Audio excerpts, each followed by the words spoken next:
নমস্কার, রাধে রাধে বন্ধুরা, কেমন আছেন আপনারা? আশা করছি আপনারা সবাই খুব ভালো আছেন, আর আমরাও কিন্তু খুব ভালো আছি। আজ বৃহস্পতিবার, আর বৃহস্পতিবার মানেই কিন্তু প্রতিটি হিন্দু বাঙালি বাড়ির লক্ষ্মী পুজোর দিন। মানে প্রতি বৃহস্পতিবারেই কিন্তু আমাদের বাড়িতে লক্ষ্মী পুজো হয়ে থাকে। তো আজকেও সেই দিন। তো আজও কিন্তু আমি আমার বাড়িতে লক্ষ্মী পুজো করব। আর এদিকে কিন্তু আমাদের এদিকে সকাল সকাল মানে সবার বাড়িতে কিন্তু পুজো দেওয়া শুরু হয়ে গেছে। ঘুম থেকে ওঠার আগে থেকেই কিন্তু অনেকেই পুজো দিয়ে থাকেন। খুব সকাল সকালেই আমাদের এদিকে সবাই পুজো দেয়। আর আমি 10টা, 10:30 এরকম 11টার মধ্যে আমি কিন্তু পুজো দিয়ে থাকি। আমার একটা টাইম আছে।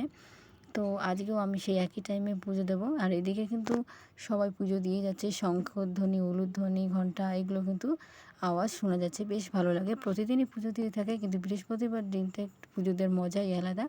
তো প্রথমেই আমি আপনাদেরকে দেখিয়ে দিলাম আমার বাড়ির কিছু ফুল গাছ আমি লাগিয়েছি, যেগুলি কিন্তু আগে ছিল না।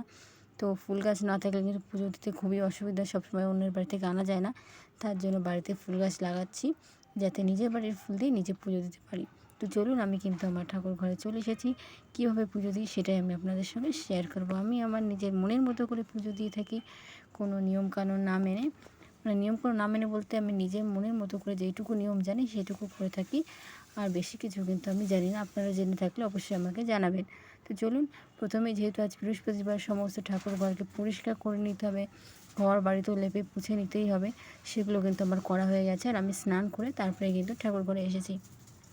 প্রথমেই মা লক্ষ্মী যেই আসনে বসে থাকেন এবং অন্যান্য ঠাকুর তার পাশেই থাকে, সেটিকে কিন্তু আমি পরিষ্কার করে নিচ্ছি। আর এই যে এই রূপোর কয়েনটা এই বছর মা লক্ষ্মীকে এনে দেওয়া হয়েছে, মা লক্ষ্মীর পাশে রেখে পুজো করা হয়। তো প্রথমে আমি আমার ঠাকুর ঘরে আসনগুলিকে ঝেড়ে নেবো। এটা আগেই বৃহস্পতিবারে ধুয়ে দিয়েছি, কিন্তু এই বৃহস্পতিবারে ধোবো না। পরিষ্কারই যেহেতু আছে, ঝেড়ে আমি রেখে দিয়েছি, এবং অন্যান্য নোংরাগুলো সমস্ত আসনটাকে ঝেড়ে তারপর নামিয়ে নিয়েছি। এবং মা লক্ষ্মীকেও কিন্তু আমি আজকে স্নান করাবো। প্রতি বৃহস্পতিবারে মা লক্ষ্মীকে স্নান করাই, এবং অন্যান্য যে ফটোচিত্র আছে সেগুলিকেও কিন্তু আমি মুছে নিই। যে গোলাপ জলটা দিয়ে মা লক্ষ্মীকে স্নান করে, সেই জল দিয়েই কিন্তু আমি অন্যান্য ঠাকুরের ফটোচিত্রগুলো মুছে নিই। তার সঙ্গে কিন্তু আমার বাড়িতে ছোট্ট দুটি গোপাল সোনা আসছে, আপনারা ভিডিওর প্রথমেই দেখেছেন। তাদেরকেও কিন্তু স্নান করাবো, এবং শিব ঠাকুর মানে যাদের স্নান করানো যায়, আজ আমি তাদেরকে সবাইকে স্নান করাবো। গোপাল সোনাদেরই প্রতিদিনকেই আমি স্নান করাই, এবং অন্যান্য ঠাকুরদের আমি শুধুমাত্র বৃহস্পতিবারে স্নান করাই। তো চলুন, যেহেতু আজ বৃহস্পতিবার, তো প্রথমেই মা লক্ষ্মীকে আমি স্নান করাবো। তার জন্য মা লক্ষ্মীর যে মালাগুলি আছে এবং অন্যান্য বস্তু আমি কিন্তু খুলে পরিষ্কার করিয়ে নিচ্ছি। শুধুমাত্র শাড়িটা পরিয়েই আমি স্নান করাবো। মা লক্ষ্মীর সঙ্গে কিন্তু আমি আমার ছোট্ট দুটো পুচকু গোপাল সোনাদেরও একসঙ্গে স্নান করিয়ে নেব। তাহলে কী হবে, তাড়াতাড়ি হয়ে যাবে। নাহলে এক একজন করে করাতে গেলে অনেকটা সময় লেগে যাবে, তার জন্য। তো চলুন, আমি আমার গোপাল সোনা এবং মা লক্ষ্মীকে স্নান করাচ্ছি। আপনারা স্নান দর্শন করুন। এবং স্নান করানোর সময় কিন্তু আমি কখনো কখনো হরে কৃষ্ণ মন্ত্র বলে, কখনো ওং নমো ভগবতে বাসুদেবায়, এগুলো মানে যখন যেটা পারি সেটা বলে স্নান করাই।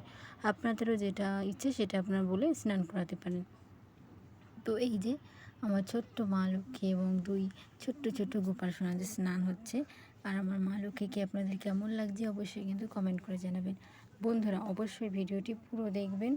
অনেক কষ্ট করে কিন্তু ভিডিও বানাতে হয়। আমি এমনিতে পুজোর ভিডিও বানাতে আমার অত ভালো লাগে না, কিন্তু যেহেতু আমার পুজোর ভিডিও দেখতে খুব ভালো লাগে, তাই মাঝে মাঝে মনে হয় যে এক দুটো ভিডিও বানিয়েই ফেলি। নিজের ভিডিও নিজেও দেখি, এবং অন্যান্য চ্যানেলে গিয়েও কিন্তু আমি পুজোর ভিডিও দেখি। আমি তো সার্চ করেও দেখি যখন আমার কাছে পুজোর ভিডিও আসে না। তো আমার কিন্তু খুব ভালো লাগে এই পুজো করার ভিডিওগুলো দেখতে। দেখি, এবং আমি পুজো করার যে নিয়মকানুন এগুলোও শিখি, যেহেতু আমার খুব ভালো লাগে। আগে আমি পুজো তেমন করতাম না, এই এখন আমি করি। তার জন্য আমি ভিডিও দেখে দেখে অনেকের ভিডিও দেখে কিন্তু অনেক কিছু শেখা যায়, সেই জন্য আমি দেখি। তো আমি কিন্তু আমার মন মতো করে করছি। এই যে মা লক্ষ্মী এবং অন্যান্য সমস্ত ঠাকুরের স্নান হয়ে গেছে, গা মুছিয়ে বসিয়েও দিয়েছি। এবার এক একজন করে আমি সাজিয়ে গুজিয়ে বসাবো। তো সবার সাজানো শৃঙ্গার করানো এগুলো তো দেখানো যায় না, শুধুমাত্র আমি কিছু মা লক্ষ্মীটাই আমি আপনাদেরকে দেখাচ্ছি। আর এখন যেহেতু খুব গরম পড়ছে, তার জন্য কিন্তু আমি গরমে তেমন সাজাই না। কিছুদিন ধরে তো মা লক্ষ্মীকে তার চুল, ওড়না ওগুলোও কিন্তু পরাচ্ছিলাম না, জাস্ট লেহেঙ্গা কি শাড়ি পরিয়ে রেখে রেখে দিচ্ছিলাম, হালকা দুটি একটি মালা পরিয়ে। তো আজকে ভাবলাম চলুন অনেক দিন পরে একটু ওড়নাটা এবং মা লক্ষ্মীর চুলটা একটু পরিয়ে সাজিয়ে দিই, ভালো লাগবে দেখতে, তার জন্য। আর এই যে সিঁদুরটাও কিন্তু আমি মা লক্ষ্মীকে পরিয়ে দেবো। আর আপনারা বৃহস্পতিবারে কে কীভাবে পুজো করে থাকেন ইচ্ছে হলে জানাতে পারেন বন্ধুরা। এই যে এবার আমি মা লক্ষ্মীকে ওখানে বসিয়ে দিলাম, তার আসনে বসিয়ে দেব। প্রথমে আমি মা লক্ষ্মীকেই বসাই, তারপরে কিন্তু আমি ঘট স্থাপন করব। তো চলুন। আর এর মধ্যে কিন্তু আমি আমার 2 গোপাল সোনাকেও সাজিয়ে নিয়েছি। তার মধ্যে এই যে দেখুন, এই ফুলগুলি কিন্তু আমি তখন আপনাদেরকে দেখিয়েছিলাম প্যাকেটে বাঁধা ছিল। যেহেতু ফুলগুলি সকালে তোলা হয়, প্যাকেটে বাঁধা থাকলে কি হয়, ফুলগুলি সতেজ থাকে, শুকিয়ে যায় না। আর এই প্যাকেটের ফুলগুলি কিন্তু মালা গাঁথা আছে। সমস্ত ঠাকুরদের জন্য কিন্তু আজকে আমি মালা গেঁথেছি। বৃহস্পতিবারের দিন চেষ্টা করি ঠাকুরদেরকে একটু মালা গেঁথে দেওয়ার। তো এই যে আকন্দ গাছটা দেখলেন, ওই গাছ থেকেই ফুল দিয়ে আমি কিন্তু মালা গেঁথে দিয়েছি। এখন ফুল না কমে যাচ্ছে, আগে বেশ অনেক অনেক ফুল হতো আকন্দ গাছে, অনেক বড় বড় মালা গেঁথে দিতাম। তো যেহেতু এখন ফুলের সময় না, তো কমে গেছে, অল্প মালাই করে দিলাম। আজকে মানে লাস্ট মালা গাঁথা যাবে, এর পরের সপ্তাহ থেকে আর মালা গাঁথতে পারবো না। ফুলের কড়িও আর আসছে না, একদম কমে গেছে। আবার যখন হবে তখন মালা গাঁথবো। আকন্দ ফুলে মালা গাঁথতে কিন্তু আমার বেশ ভালো লাগে। তো সবাইকে শৃঙ্গার করিয়ে দিয়েছি, এবার তিলকটা দিয়ে দিচ্ছি সবার কপালে। আর আমি আমার বড় গোপাল সোনাকে কিন্তু ফুল দিয়ে কানের পরাই। ওর এমনি কানের দুলও আছে, কিন্তু আমি ওকে ফুল দিয়ে পরাই, আমার ভালো লাগে। আপনারা কে কে ফুল দিয়ে পরাতে, কানের পরাতে ভালোবাসেন অবশ্যই জানাবেন, কে কে পরান। তো চলুন এবার আমি ঘরটা পেতে নিই। তো যেহেতু আমের পল্লব কিন্তু সবসময় গাছ থেকে তোলা যায় না, তো তার বিকল্প হিসেবে পিতলের আমের পল্লবও দিয়ে থাকি। আর মাঝে মাঝে তো এইভাবে আমের 5টি পাতাও আমরা দিয়ে থাকি। পিতলের থেকে 5টি পাতা দেওয়া বেশ ভালো লাগে, তো মা যখন এনে দেয় তখন কিন্তু দিয়ে থাকি। আর এই যে ঘরটাকে আমি তৈরি করে নিলাম আমের পাতা, পান পাতা এবং বেল পাতা এবং দূর্বা দিয়ে আর কিছু ফুল দিয়ে আমি এইভাবে প্রতিদিন ঘর, মা লক্ষ্মীর ঘরকে তৈরি করে এবার চলুন এবার পাতিয়ে দিই। তো এই যে আমার মা লক্ষ্মীর ঘট কিন্তু পাতা হয়ে গেছে। আর আমার এই মানে কথাবার্তার মধ্যে যদি কোনো ভুল ত্রুটি হয়ে থাকে, ছোটো বোন হিসেবে কিন্তু আমাকে ক্ষমা করে দেবেন বন্ধুরা, কথা বলতে গিয়ে ভুল হতেই পারে। তো চলুন এবার দেখে নেওয়া যাক। আর আজকে বৃহস্পতিবার, এই জন্য অনেক দিন পরে এত ফুল পেয়েছি, সেই জন্য সবাইকে একটু ছোটো ছোটো করে হলেও মালা গেঁথে দিতে পেরেছি।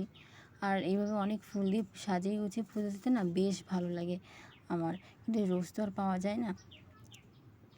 তারপরেও যেরকম ফুল পাই আমি সেইভাবে পুজো দিয়ে থাকি, কিন্তু বেশি ফুল হলে কী হয়, একটু সাজাতে বেশ ভালো লাগে। আর লাল জবাগুলো দেখেছেন, এটা তো আমার খুব বেশি ভালো লাগে লাল জবা দিয়ে সাজাতে। আসনটা একদম ভরে উঠেছে মনে হচ্ছে আজকে লাল জবা দিয়ে। আর সঙ্গে সাদা ফুলও কিছু দিয়েছি, সাদা ফুল বেশিরভাগ আমি গোপাল সন্দেশ সাজাই, আর রঙিন ফুল হলে সেটা আমি এই ঠাকুরের আসন দিয়েই সাজিয়ে দিই। আর এই যে আমার কিন্তু পুজোর সমস্ত কিছু সাজিয়ে গুছিয়ে নিয়ে তারপরে আমি ভিডিও করে আপনাদেরকে দেখাচ্ছি। আর বৃহস্পতিবারে কিন্তু আমি রোজ পাঁচালিও পড়ি, প্রতি বৃহস্পতিবারে পুজোর সময়। আর এই যে আমার ছোট্ট গোপাল সোনাদেরকেও কেমন লাগছে অবশ্যই জানাবেন। এই যে প্রসাদ দর্শন করুন, সমস্ত ঠাকুররা কিন্তু একদম রেডি। এই যেমন উপরেও কিছু ঠাকুর আছে, তাদেরকেও কিন্তু কিছু কিছু আমি দিয়েছি। আর তার আগে কিন্তু আমার পুজোর সময় কিন্তু ধূপ প্রদীপ এগুলো দিয়ে কিন্তু আমি আরতিও করে নিয়েছি। শুধুমাত্র আজকে শঙ্খধ্বনিটা বাজানো যায়, ঘন্টা আজ বাজানো যায় না, তার জন্য কিন্তু ওটা আমি বাজাইনি। এবং আপনাদের ভিডিওটা লাস্ট পর্যন্ত দেখার জন্য অনেক ধন্যবাদ। আর কেমন লাগলো অবশ্যই কমেন্ট করে জানাবেন বন্ধুরা। রাধে রাধে, সবাই ভালো থাকবেন।